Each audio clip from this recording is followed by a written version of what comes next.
사실 가상자산 사업자들이 가장 관심 있는 분야 중에 하나가 결국은 가상자산이 이 생태계가 이루어지는 블록체인과 관련된 부분, 그리고 블록체인을 통한 가상자산과 추후에 메타버스나 NFT를 통한 플랫폼 구축, 이런 것들이 사실 관심사항인데, 이러한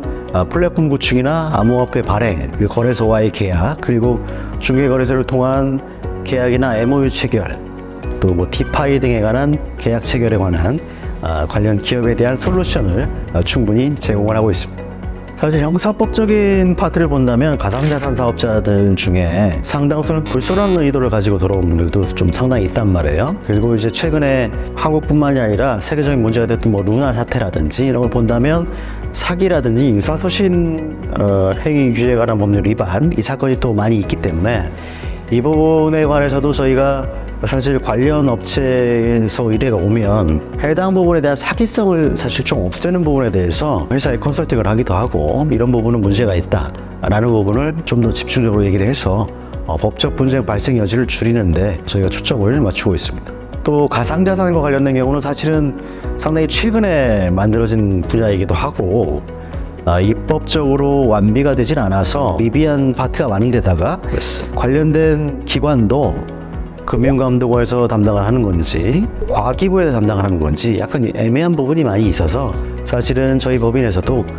관련 기존 업체들과 협력적인 세미나나 입법과 관련된 여러 가지 최신 동향 파악에도 관심을 기울이면서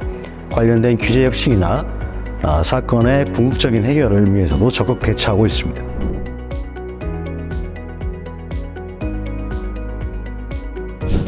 기존에 저희가 2022년부터 구성됐던 가상자산 법률 지원단을 통해서 호흡을 맞춰왔던 변호사들이 좀 더 적극적으로 원스톱 대응이 가능하다는 점이 아마 우선적일 수 있겠고요. 또 다른 법인에서는 사실 종합적인 솔루션보다는 형사, 지적재산권, 금융 이 파트가 좀 많이 나눠져 있는데, 저희는 종합적인 솔루션 제공이 가능하다는 점, 특히 형사의 경우에는 저희가 전문성을 많이 가지고 그동안 사건을 많이 해왔기 때문에 의뢰인들이 걱정 없이 사건을 맡길 수 있다라는 점을 저희 쪽의 전문성으로 보시면 될 것 같습니다.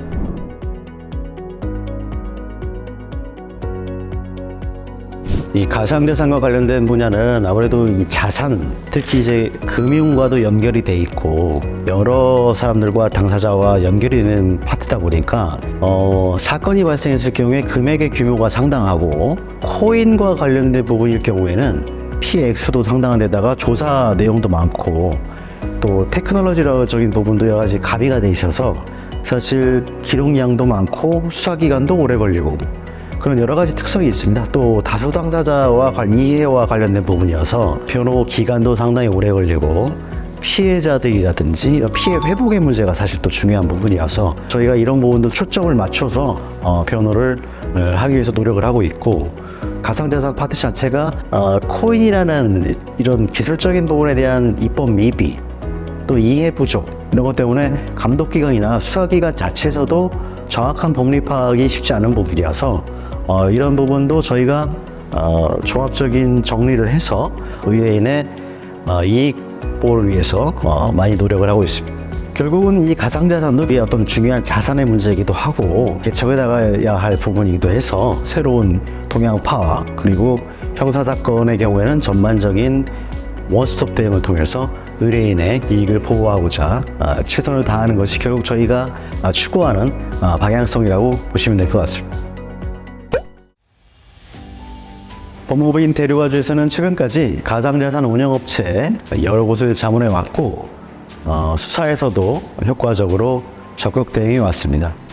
가상자산은 사실 현 세대가 가지고 있는 중요한 자산 영역으로 자리 잡았고, 또 최근에 이제 우리나라에서 가상자산 이용자 보호 등에 관한 법률이 2024년 7월부터 시행이 돼서 그 중요성이 더욱 커지고 있습니다. 향후에 가상자산과 관련된 법적 분쟁, 의뢰인의 이익 보호를 위해서 최선을 다하는 대류가주 가상자산팀이 되겠습니다. 지켜봐 주십시오. 감사합니다.